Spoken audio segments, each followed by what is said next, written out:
तो दोस्तों सवाल ये है कि what to export from Calcutta.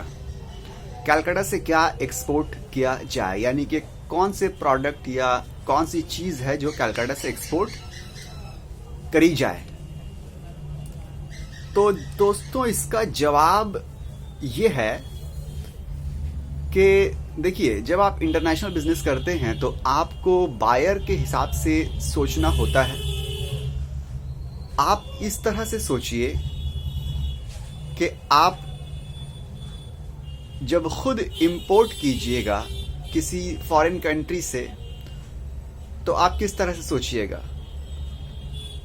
चलो हम चाइना से इंपोर्ट करते हैं, या आप ऐसा बोलिएगा कि चलो हम वुहान से इंपोर्ट करते हैं या बीजिंग से इंपोर्ट करते हैं या चाइना की दूसरी जो सिटीज है उससे इंपोर्ट करते हैं। आप ऐसा नहीं बोलिएगा, आप बोलिएगा चलो चाइना से इंपोर्ट करते हैं। उसी तरह अगर आपको कनाडा से कुछ इंपोर्ट करना है या इटली से इंपोर्ट करना है या सऊदी अरबिया से इंपोर्ट करना है तो आप उस जगह की कंट्री का नाम आप बोलिएगा, आप वहाँ की सिटी का नाम नहीं लीजिएगा। बायर इस तरह से सोचते हैं। इंटरनेशनल ट्रेड में आपकी कंट्री को एज ए होल लिया जाता है। कैलकाटा से एक्सपोर्ट करना है इसका कोई सेंस नहीं बनता है। आपको बायर जो है एज ए होल एक कंट्री के तौर पे आपको वो मानती है, इंडियन के तौर पे मानती है, और वो ये मानती है, बायर जो है वो आपको ये मानती है कि आप इंडिया में जो भी चीज़ एक्सपोर्ट हो रही है उसको आप रिप्रेजेंट कर सकते हैं।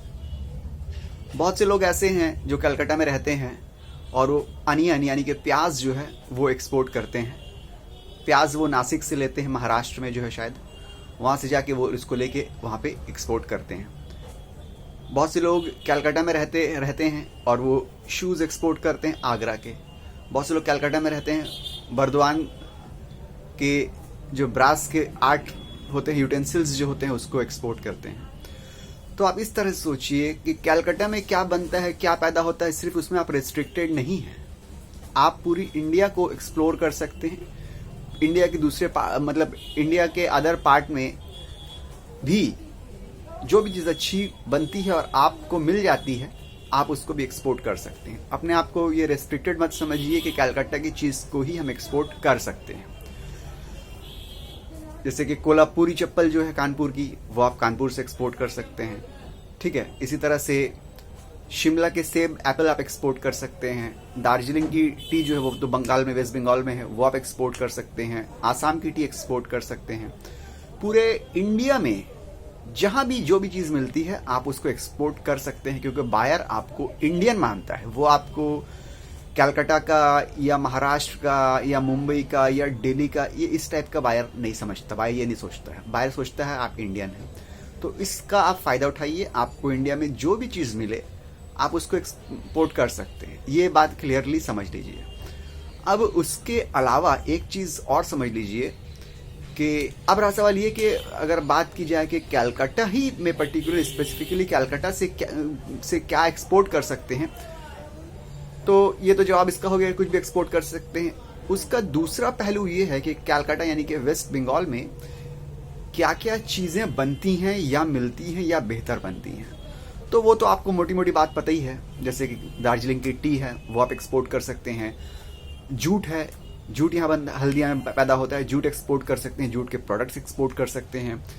यहाँ पे सी फूड है यानी कि फिश, प्रॉन वगैरह ये सब आप एक्सपोर्ट कर सकते हैं, ठीक है। और क्या क्या चीज़ है, और भी बहुत सारी चीज़ें जो कलकत्ता में बनती हैं या पैदा होती हैं या पाई जाती हैं। फ्लावर्स जो हैं, फ्लावर्स की एशिया की सबसे बड़ी मार्केट जो है वो भी कलकत्ता में है। फ्लावर्स यहाँ से बहुत ज़्यादा एक्सपोर्ट होते हैं, ठीक है। तो ये सब मोटी मोटी चीज़ें जो कलकत्ता ही की ओरिजिन है, यहीं पैदा होती हैं, यहीं बनती हैं, ये आप इजीली यहाँ रह के एक्सपोर्ट कर सकते हैं। इसके अलावा पूरी इंडिया में जहां भी जो भी आपको दिल करे, अच्छा लगे, मिल जाए आपको, वो वहां से आप एक्सपोर्ट कर सकते हैं फॉरेन कंट्री में as an exporter, as an Indian exporter. तो ये बात आप समझ लीजिए अच्छे से। दोस्तों अगर ये वीडियो आपको अच्छी लगी तो आप इस वीडियो को लाइक कर दीजिए और मेरे चैनल को सब्सक्राइब कर दीजिए। मिलते हैं अगले वीडियो में, जब तक के लिए गुड बाय।